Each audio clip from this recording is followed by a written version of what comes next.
So hey guys, welcome back to my channel. So this is going to be my Blender tutorials while using Python scripting. So this is going to be a very short video.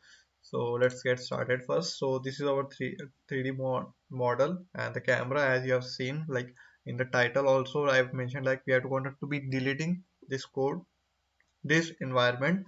So for that we have to go to the, as we are right now at the layout, and we have to go to scripting part. So after that we have to press this new button.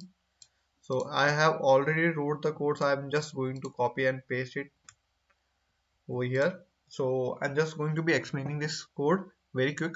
So import PPI, it's just importing all the models from the Python, which are used in Python coding.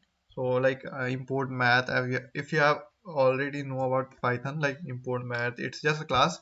So after that it is using import by bpy is using every time you're going to be using this. So after that bpy.ops.object.select all, action equal to select.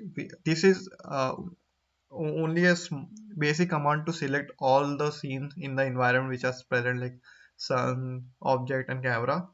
And after that bpy.ops.object.delete, so it's going to be deleting all the uh, components from the environment. So we're going to be just going to press this part. So this is the run, and voila, we have the code running. And let's go. I'm going to be meeting you in next video. See you guys.